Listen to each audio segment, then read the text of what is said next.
Shalom jemaat sekalian. Hari ini kita melanjutkan perenungan firman Tuhan kita hari ini. Kita sudah belajar begitu banyak hal ya selama beberapa bulan belakangan. Kita diteguhkan oleh setiap kebenaran firman yang dirangkum dan kita hamba-hamba Tuhan sudah berupaya dengan sungguh-sungguh untuk bisa menyampaikannya dengan sebaik mungkin bagi kita semua. Sehingga pemahaman jemaat, iman, kepercayaan kita itu boleh dibangun dan diteguhkan terus. Nah, bicara hari ini kita diberikan sebuah tema yang kelihatannya ringan ya, tapi sebetulnya untuk melakukannya lumayan ini ya. Perbuatan baik yang berdampak, judul kita hari ini. Ngomong-ngomong soal hal yang baik, kita semua itu dibiasakan sejak kecil untuk mengucapkan terima kasih, betul ya? Kalau kita dulu, saya dulu waktu kecil ya diajari gitu. Terus saya juga ngajari anak-anak sekolah minggu biasanya habis saya kasih sesuatu, misalnya dikasih snack atau sesuatu itu, ayo bilang apa gitu ya, khususnya kelas-kelas kecil. Membiasakan kepada mereka satu etika dasar yang diperlukan oleh semua orang ketika kumpul dengan orang yang lain. Itu etika dasar. Orang tua juga biasanya membiasakan hal yang demikian. Kalau ada orang yang ngasih, atau ada orang yang melakukan sesuatu untuk kamu, bilang terima kasih. Jemaat yang terkasih, kita pernah enggak misalnya belajar bahasa gitu ya, belajar berbagai bahasa. Misal kita melihat bahasa-bahasa di dunia ini lah banyak ya. Salah satu kosakata yang biasanya pertama kali diajarkan itu, salah satunya dari serangkaian banyak kosakata itu adalah terima kasih. Misalnya dalam bahasa Mandarin kita tahu ada xie gitu ya. Bahasa Inggris apa? Thank you gitu ya. Pasti itu jadi kata-kata pertama lah. Ada Jerman ada yang tahu nggak? Danke, iya. Jepang, arigato gitu ya. Terus kalau misalnya Korea, ini pasti tahu nih anak-anak muda, apa? Kamsahamnida gitu ya. Nah itu kata-kata kita familiar ya.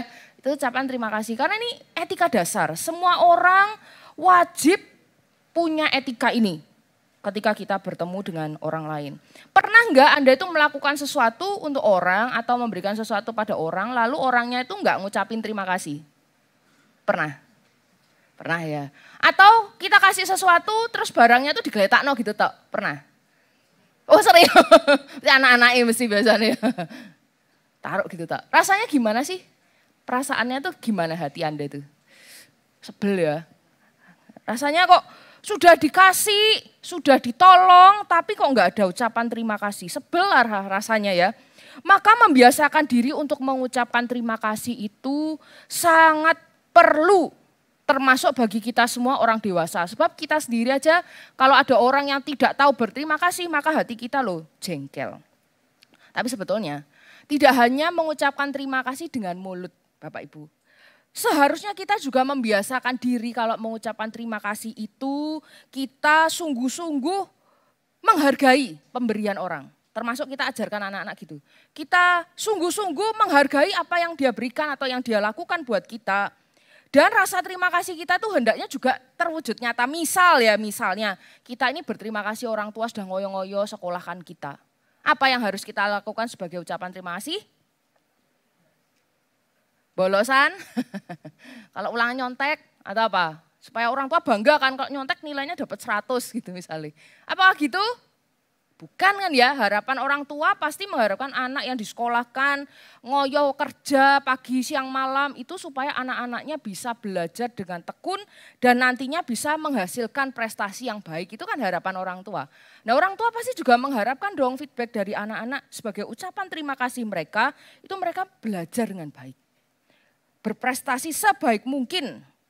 Dan simpelnya ya, wujud nyata kita berterima kasih kepada seseorang, misalnya si A, kita itu perlu tahu orang itu mengharapkan apa. Apa sih yang disenangi orang itu sebagai ucapan atau ungkapan terima kasih kita kepadanya. Sebagai orang, nah sekarang kita ya, kalau anak sekolah, orang tua mengharapkan gini gitu, Kita tahu bagaimana kita harus berlaku, kita belajar dengan setia, dengan tekun, dengan rajin sehingga berprestasi dengan baik, orang tua senang gitu ya. Nah tapi bagi kita yang telah dilepaskan dari kesengsaraan, minggu-minggu kemarin kita sudah belajar banyak hal. Kita sudah dapat pengampunan, kita sudah beroleh keselamatan oleh darah Kristus, hanya oleh anugerah Allah semata, bukan karena usaha kita kan gitu. Sudah dibahas dari Efesus 2, kalau mulai dari ayat 4 sampai 10 itu adalah rangkuman seluruh berita Injil. Sebab karena kasih karunia kamu diselamatkan oleh iman, itu bukan hasil usahamu tetapi pemberian Allah. Itu bukan hasil pekerjaanmu, jangan ada orang yang memegahkan diri. Ayat ini sudah didengung-dengungkan beberapa minggu yang lalu supaya hidup kita ini sadar, setiap kita orang percaya ini sadar bahwa kita adalah orang yang telah diselamatkan. Orang yang harus penuh dengan ucapan syukur, itu yang perlu kita sadari. Lalu kalau kita harus hidup sebagai orang yang telah menyadari diri, kita telah menerima begitu besarnya anugerah Allah, maka bukankah kita harus berpikir bagaimana hidup kita yang seharusnya? Bukankah hidup dengan rasa syukur, rasa terima kasih yang sangat mendalam kepada Tuhan itulah yang harus kita hidupi setiap hari. Lalu bagaimana bisa mewujudkan atau menunjukkan rasa terima kasih kita dengan nyata kepada Tuhan? Gimana nih? Kalau tadi anak disekolahkan, kita sebagai anak itu berterima kasih pada orang tua dengan cara belajar sebaik mungkin, lalu berprestasi semaksimal mungkin. Karena itulah yang diharapkan orang tua, maka kita gimana? Sebagai orang yang telah menerima kebaikan Allah, maka kita harus hidup bagaimana? Harus melakukan apa yang Tuhan kehendaki dan Tuhan senangi, bukan? Apa yang Tuhan perkenan di dalam hidup kita untuk kita lakukan yaitu ungkapan terima kasih dan syukur kita yang nyata. Di dalam Efesus 2 ayat yang ke-10 ini menjadi kunci bagi kita yang akan kita bahas. Kita ini buatan Allah, diciptakan dalam Kristus Yesus untuk apa? Boleh dibaca bareng-bareng ya. Untuk apa? Melakukan pekerjaan baik yang disiapkan Allah sebelumnya. Nah, ia mau apa? Ia mau supaya kita hidup di dalamnya. Ini yang Tuhan mau. Dan sebagai rasa syukur kita, kita mau melakukannya setiap hari. Bagaimana mungkin ya orang termasuk kita, kalau sudah sadar diri, telah dibeli dengan harga yang mahal, sudah dibeli bukan dengan emas atau perak tetapi dengan darah Kristus yang mahal, tapi kita tidak tahu terima kasih. Bagaimana mungkin kita ini hidup sebagai orang yang tidak tahu diri, dengan tidak mewujudkan rasa terima kasih kita, syukur kita yang besar kepada Tuhan.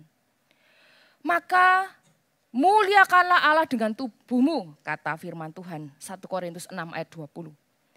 Muliakanlah dengan tubuhmu ini bukan berarti mek tubuhnya doang. Misalnya datang ke gereja gini, tubuhnya di sini, pikirannya di sana itu di mana?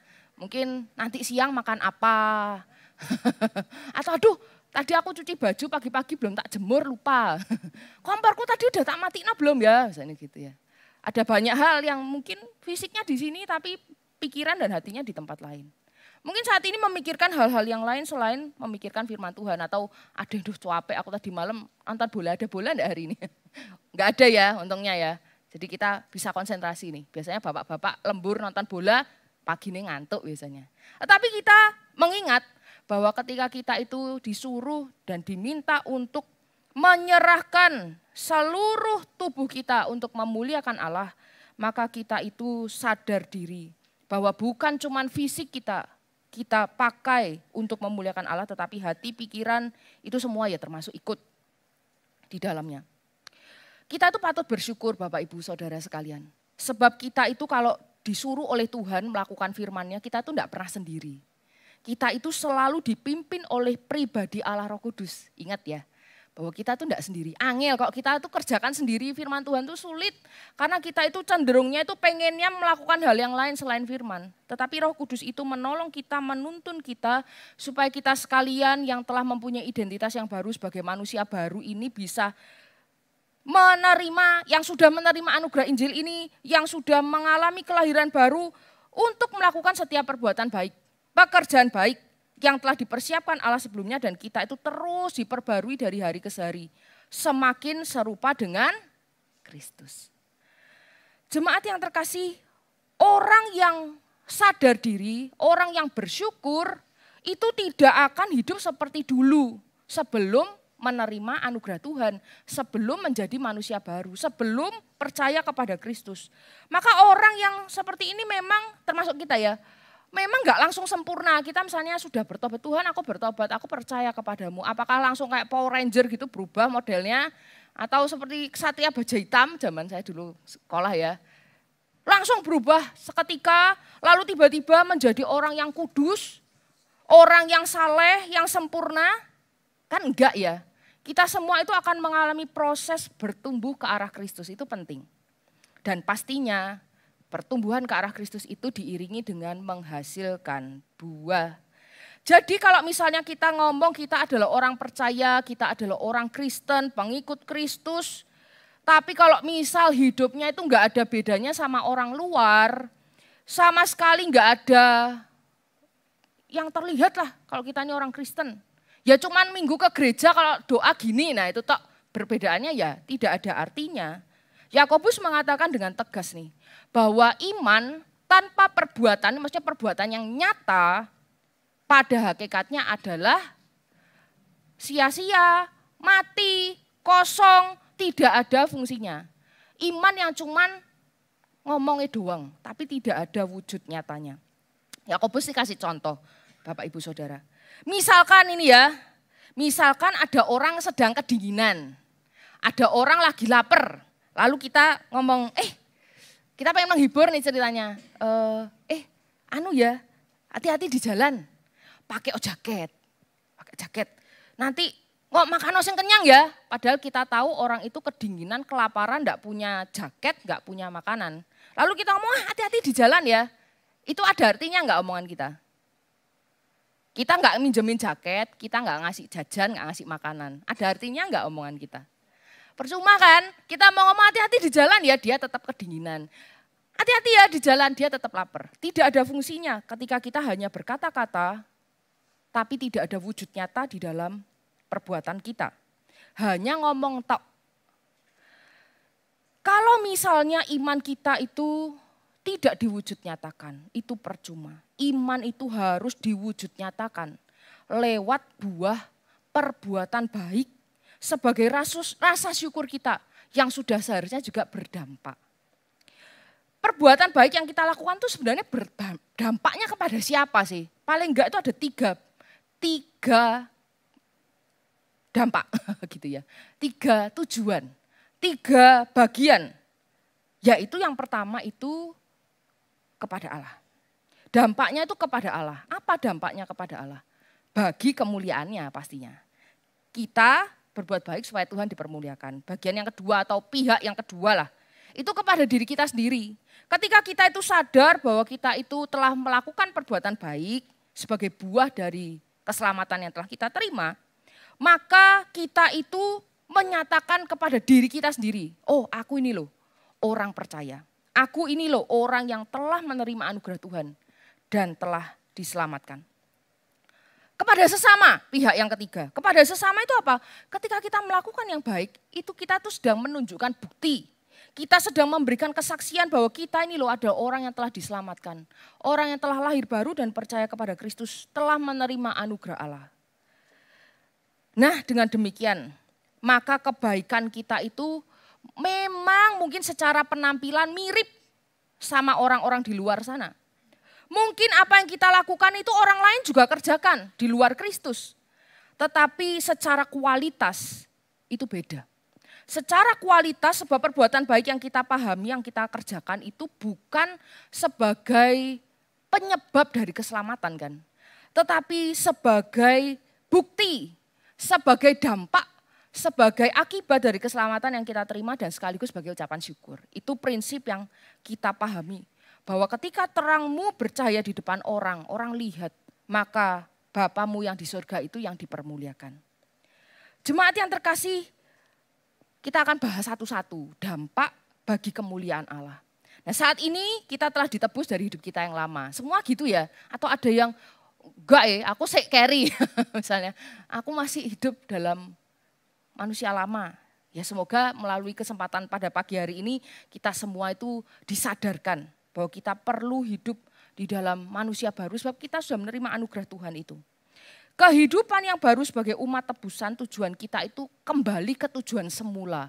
Kalau bahasa teknologi itu default setting ya. Default setting sesuatu misalnya HP kita itu sudah ada settingan awalnya. Misalnya keyboard ini ada settingan awalnya. Setiap barang elektronik biasanya ada setting awalnya. Dan setting awal setiap kita manusia diciptakan itu adalah untuk kemuliaan Allah. Default settingnya itu gitu. Tetapi karena dosa rusak ya. Maka kita dikembalikan ketika kita sudah diselamatkan itu kita balik ke setting yang semula untuk kemuliaan Allah. Dengan melakukan perbuatan yang baik.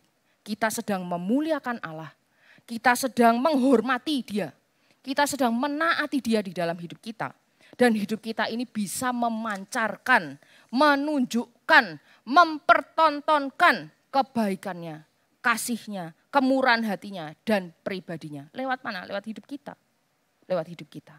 Jemaat sekalian, saya mengajak kita saat ini untuk menikmati sejenak sebuah gambar dan diiringi dengan sebuah cuplikan lagu. Gitu ya. Dinikmati ya. Tolong ditayangkan.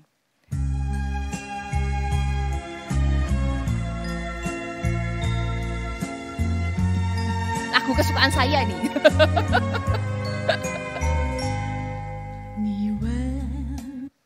Loh, belum selesai.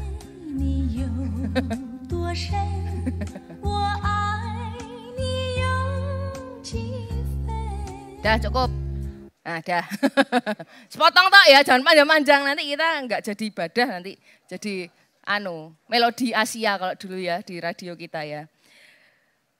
Lagu ini semua pasti yang sebagian besar lah, bukan semua ya, mungkin anak-anak muda nggak terlalu tahu lagu ini. Tapi sebagian besar di antara Anda pasti tadi sambil bersenandung teringat masa muda gitu ya. Atau pas zaman dulu ketika masih muda. Lagu ini mengatakan, ni wen wo ai, ni yo tosen katanya ya. You ask me how deep my love for you is katanya ya. Kamu tanya gitu ya. Kamu nanya seberapa dalamnya cintaku padamu gitu ya. Terus, I ni yo Chiven, how much I really love you. Wow, lagu ini kata iPhone sih hanlangman katanya ya. So sweet, romantis gitu ya. Wah, lagu ini sangat indah sekali memang. Banyak orang mungkin di masa-masa percintaan pakai lagu ini. Kalau kita lihat rembulan, memang sih Bapak Ibu, kesannya tuh sweet ya. Makan malam diterangi rembulan itu sweet sekali. Indah, romantis. Itu kesan kita ketika kita melihat bulan. Tapi tahukah Anda kalau bulan itu sebenarnya tidak memancarkan sinarnya sendiri. Tahu enggak? Atau selama ini kita berpikir wah bulan tuh bercahaya. Tapi sebenarnya bulan itu bukan bintang yang bisa memancarkan cahayanya sendiri. Sehingga bulan itu sebetulnya hanya memancarkan cahaya matahari. Jadi beberapa waktu yang lalu kita tahu ada supermoon itu ya, supermoon. Ada juga fenomena blue moon. Dan fenomena-fenomena bulan yang lain yang indah model apapun lah yang kita saksikan, itu sebetulnya sinarnya bukan dari dirinya sendiri. Tapi memancarkan dari matahari. Bulan tidak punya cahayanya sendiri. Dia hanya memancarkan cahaya matahari. Jadi misalnya, misalnya boleh ya, ralatnya dari judul lagu ini kan, Yeliang, Taipiao, Wotesin. Bulan itu memancarkan, menunjukkan, merepresentasikan hatiku katanya ya. Tapi sebenarnya yang benar adalah Yeliang itu Taipiao apa ai? Tayang te kuang. Waduh gitu ya. Saya belajar ini bahasa Mandarinnya elek ya enggak apa-apa lah. Tapi pokoknya Anda ngerti lah ya. Pokoknya cahaya rembulan itu sebenarnya bukan representasi hati kita. Tetapi representasi sinar matahari. Itu yang benar. Tapi sayang jadi enggak romantis ya. Jadi enggak sweet. Ya tapi itu kenyataannya Bapak Ibu Saudara sekalian. Bahwa sinar rembulan yang kita lihat itu hanya pancaran. Maka itu kita tahu bahwa bulan itu tidak bisa. Secara pribadi sendirinya dia itu tidak punya kemampuan untuk memancarkan cahayanya. Dia hanya memantulkan cahaya matahari yang membuat dia menjadi indah, dia dikagumi. Demikian pula dengan kita. Kita ini seharusnya memancarkan kemuliaannya siapa? Allah. Secara pribadi kita tuh enggak bisa, karena kita telah kehilangan kemuliaan Allah kan di awal ketika kita jatuh di dalam dosa. Tetapi ketika kita diselamatkan, kita itu diberikan kesempatan nih, supaya kita bisa memancarkan kemuliaan Allah. Sehingga orang lain lihat kita, itu mereka tuh lihat tuh kagum. Lihat kita tuh wah indah ya. Ini loh orang Kristen tuh indah ya. Jadi ada Allah di balik segala kebaikan kita. Orang lain ketika mengagumi kita, mereka lihat oh ada Allah. Ada Allah yang telah menyelamatkannya dan memampukan dia untuk melakukan hal yang baik. Dari sini kita bisa melihat bahwa hidup kita ini sudah seharusnya memancarkan kemuliaan Allah dan membuat Allah itu dimuliakan melalui apa yang kita saksikan di dalam hidup kita. Jemaat sekalian, Kristus di dalam misi keselamatan yang dia lakukan selama di dunia ini, dia menyatakan karakter Allah. Meskipun dia juga Allah ya, tetapi ketika dia jadi manusia, dia menyatakan bagaimana karakter Allah. Bagaimana kehendak Allah, apa atau seberapa besar kuasanya. Kuasa Allah itu. Sehingga enggak jarang di dalam Alkitab itu kita lihat ketika Tuhan Yesus selesai melakukan sesuatu, ketika selesai melayani atau menyembuhkan orang atau melakukan segala mujizat itu ada catatan di situ. Ada banyak orang memuji Allah, itu catatan firman Tuhan. Ketika Tuhan Yesus melakukan sesuatu, dia menunjukkan Allah dirinya dan Bapa yang di sorga sekaligus. Serta karya Roh Kudus yang dinyatakan. Sehingga orang tuh lihat langsung memuliakan Allah. Itu yang pertama ya, kita itu ketika melakukan perbuatan yang baik, kita itu sedang berdampak untuk membawa kemuliaan bagi Allah. Itu yang pertama. Yang kedua, kita itu berdampak bagi diri kita sendiri ketika kita melakukan hal yang baik. Gak sedikit Bapak Ibu Saudara, ada banyak lah orang Kristen itu yang masih ragu, aku nih sungguh-sungguh sudah lahir baru belum ya? Aku ini manusia baru apa bukan ya? Atau aku itu cuman ikut-ikutan? Atau aku tuh cuman tahu tok tapi enggak sungguh-sungguh percaya? Kita bisa cek. Kita itu bisa self check up kayak kita misalnya tensi gitu ya di rumah. Kita bisa cek sendiri. Kalau perbuatan baik kita kan tahu nih diri kita sendiri. Kalau setiap perbuatan baik yang kita lakukan itu munculnya dari karakter manusia baru, dari hati yang telah diperbarui, bukan karena kita pengen dipuji orang, bukan karena kita ini ingin disanjung orang, dianggap saleh, dianggap kita itu adalah orang yang baik, tapi kita sungguh-sungguh melakukannya dari dalam hati yang digerakkan oleh Roh Kudus. Nah itu yang bisa meyakinkan kita, aku adalah orang percaya. Aku adalah orang yang telah lahir baru dan menjadi manusia baru. Kalau firman Tuhan dalam Matius 7 itu mengatakan begini, setiap pohon yang baik pasti menghasilkan buah yang baik. Sebaliknya pohon yang tidak baik pasti menghasilkan buah yang tidak baik juga. Gak mungkin ada pohon yang baik menghasilkan yang tidak baik dan sebaliknya. Oleh karena itu apabila di dalam hidup kita, ini kalau sebaliknya kita balik ya, kalau misalnya kita berbuat baik, oh berarti kita sudah nih hidup di dalam karakter manusia baru. Tapi sebaliknya kalau hidup kita itu belum atau bahkan tidak ada sedikit pun tanda-tanda pertobatan yang tahu cuma kita sama Tuhan, maka misalnya ada kehidupan yang tidak suci, penyembah berhala, berzina, pencuri, iri hati, pemabuk, pemfitnah, perampok, cabul, apalagi pemburit, orang kikir, dan lain-lain. Di dalam Alkitab ada banyak disebut tanda-tanda orang yang tidak bertobat. Itu yang semacam ini. Maka bisa dipastikan bahwa kita ini belum sebagai manusia baru. Kita masih manusia lama. Hidupnya masih bertentangan dengan firman dan kehendak Allah. Itu jelas ya. Kan kalau sudah jadi manusia baru, karakternya juga baru. Karakter kita bukan kayak gitu kalau kita itu adalah manusia yang baru. Maka ketika kita sudah bertobat, kita itu harus berbalik dari cara hidup kita yang lama secara total, bukan setengah-setengah. Itu akan memperlihatkan kepada diri kita sendiri bahwa kita sungguh-sungguh adalah manusia yang baru.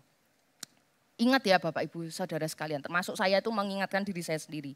Sebagai ciptaan yang baru itu sudah harus melewati namanya pertobatan. Pertobatan itu memang gak cuma sekali, terus menerus di dalam kehidupan kita. Tetapi ketika diiringi dengan perbuatan baik yang menjadi buah hidup kita, maka itulah hidup yang telah menjadi baru. Kalau belum bertobat, ya sudah pasti. Firman Tuhan mengatakan, wes jelas. Belum bertobat, sudah jelas tidak akan termasuk di dalam kerajaan Allah. Tidak mendapat bagian di dalam kerajaan Allah. Bagi kita itu bisa melihat dari firman Tuhan. Kita bisa ukur dari firman Tuhan. Kita bisa ngaca firman Tuhan itu seperti cermin bagi kita. Supaya kita tahu bagaimana hidup sebagai manusia baru. Oh ini aku hidup sebagai manusia baru. Bagaimana hidup manusia lama. Waduh aku masih hidup dalam manusia lama. Aku butuh bertobat. Maka kita perlu sadari. Kita perlu bertobat dengan sungguh-sungguh, percaya kepada Yesus Kristus dengan segenap hati. Maka kita akan bertumbuh, berbalik dari hidup kita yang lama, dan menggunakan kualitas manusia baru untuk menyenangkan hati Allah, serta memuliakan Dia.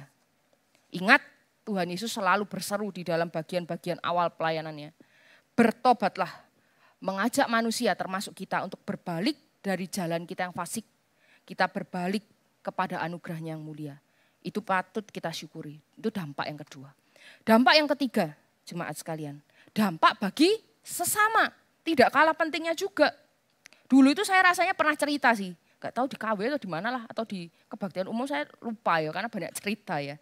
Dulu itu saya waktu masih kuliah. Di saat kami itu ada jamnya keluar. Kami tuh kalau jam keluar biasanya boleh jalan-jalan, boleh makan, boleh ya refreshing lah sama teman-teman gitu ya. Kadang ya sendiri, ya suka-suka lah pokoknya tergantung situasi. Biasanya dulu itu kita naik angkot, nggak ada Gojek online atau nggak ada ojek online, nggak ada mobil, nggak ada motor, nggak boleh bawa sendiri waktu itu. Jadi kami tuh harus naik angkot. Nah awal-awal tuh saya banyak hal yang bikin heran. Mungkin yang tahu tuh dulu saya suka nangis-nangis ya, selama berbulan-bulan tuh meratapi nasib saya di sana. Karena sulit ya, belajarnya susah, suruh kosek WC, macam-macam gitu. Tapi yang saya heran, itu bukan cuman kehidupan kayak gitu. Tapi adalah, ini salah satunya ya, saya itu bingung kenapa kami ini yang lagi jalan-jalan, itu bisa dikenal sebagai anak saat. Heran saya cerita dua hal ya, dua peristiwa. Yang pertama tuh ketika kami sedang jalan kaki, itu cukup jauh dari kampus waktu itu. Sama beberapa teman. Tiba-tiba tuh ada tukang becak. Ini jauh ya dari kampus ya, bukan di depan kampus atau gimana. Itu ngomong gini, ayo saat gitu. Terus saya langsung sama teman-teman lihat-lihatan. Kita mungkin bawa tas ada pinnya atau kita bawa sesuatu yang berlogo atau menampakkan kita anak STT gitu ya. Kami lihat-lihatan saling ngecek gitu. Ternyata nggak ada Bapak Ibu. Gak ada atribut apa-apa di diri kami itu. Kami itu rame-rame waktu itu, bisa mungkin sekitar 10 orang. Gak ada tuh yang pakai atribut tertentu. Tapi saya ingat-ingat kenapa ya orang itu, bapak becak itu bisa tahu kalau kami itu anak saat. Dari mana? Terus saya ingat-ingat, oh mungkin ini dugaan kami waktu ngobrol-ngobrol.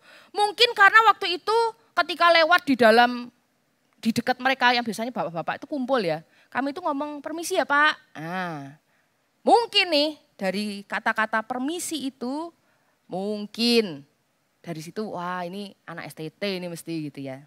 Sehingga ditawari saat yuk gitu, ayo saat gitu.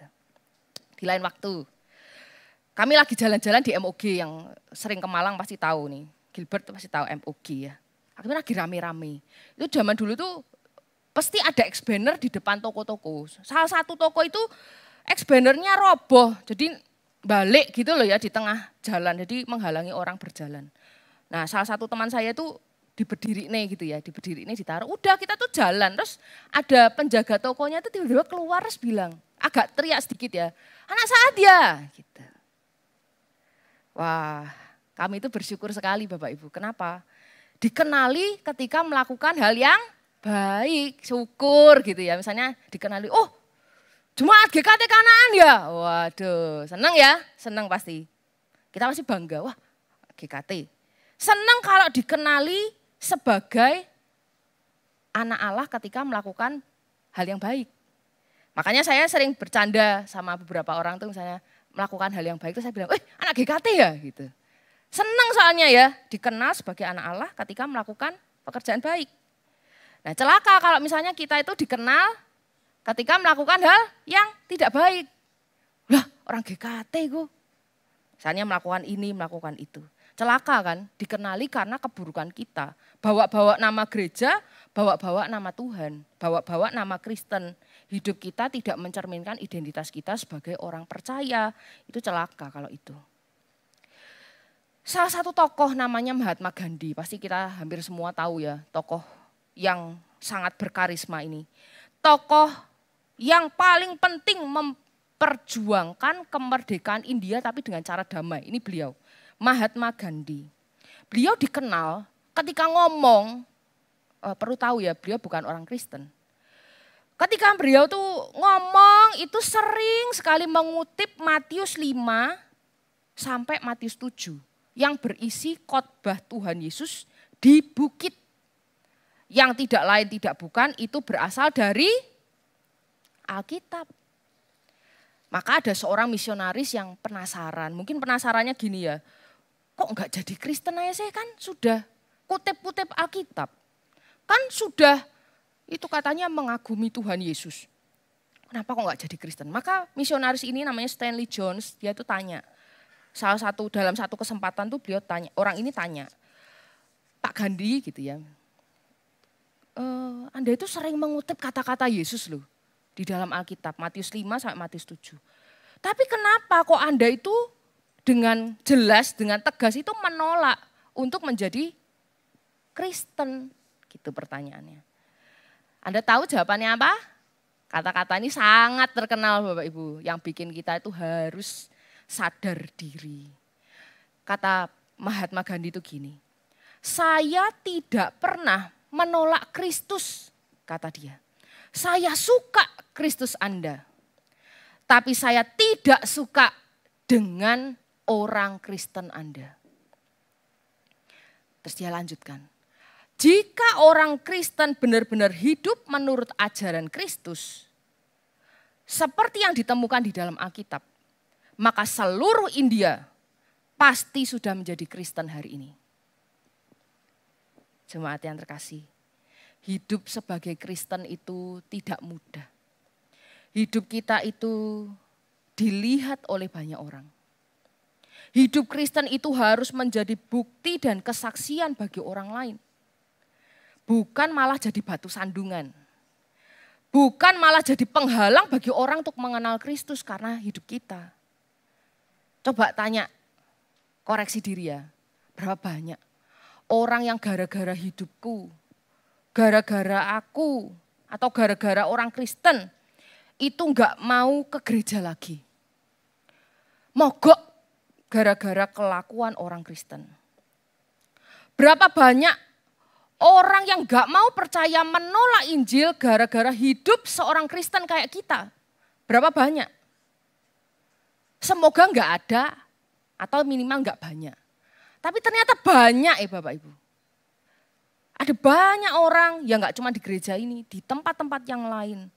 Orang-orang yang tersandung karena perbuatan orang Kristen. Maka mari kita koreksi diri.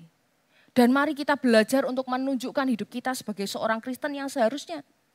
Yang seperti, kalau diamat-amati orang itu seperti ikan dalam akuarium yang setiap tingkah laku kita itu dilihat, dinilai, diamati oleh mereka. Sehingga kita itu disebut sebagai surat Kristus itu juga enggak heran. Karena kita memang disuruh untuk menunjukkan ini loh. Kasih seorang Kristen, kebaikan seorang Kristen yang menunjukkan status dan identitas kita. Sekali lagi, memang perbuatan baik kita itu bukan penyebab dari keselamatan kita. Itu jelas. Tapi perbuatan baik kita itu seharusnya menjadi akibat yang nyata. Wujud nyata dari keselamatan yang telah kita terima.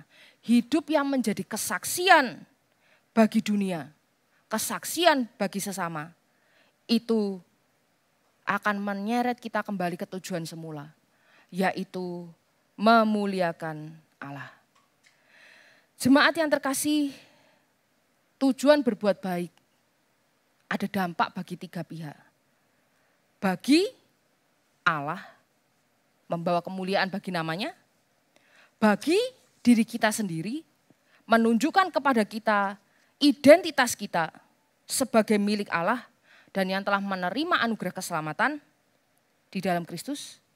Dan yang ketiga, bagi orang lain merupakan bukti kesaksian bahwa kita adalah orang yang telah diselamatkan. Pertanyaan perenungan bersama bagi kita hari ini dan bagi saya sendiri. Sudahkah kita hidup di dalam perbuatan baik? Sudahkah kita mempunyai hidup yang berdampak? Sudahkah kita melalui hidup kita ini kita melakukan pekerjaan baik untuk kemuliaan Allah? Dan melaluinya ada banyak orang yang datang kepada Yesus. Kita bersyukur dengan pimpinan Roh Kudus yang selalu menuntun hidup kita. Dan melalui itu semua kita bisa menjadi saksi Kristus yang efektif bagi sesama. Mungkin ada banyak orang di sekeliling kita belum kenal Dia. Kita punya tugas yang sama. Supaya banyak orang mengenal Kristus sebagai Tuhan dan Juru Selamat kayak kita. Dan melalui hidup kita, kasih kita, kebaikan kita, nama Tuhan dipermuliakan. Kiranya Tuhan memampukan kita melakukan setiap perbuatan baik dengan setia. Dan ingat, bagi kemuliaannya. Soli Deo Gloria. Amin, kita berdoa.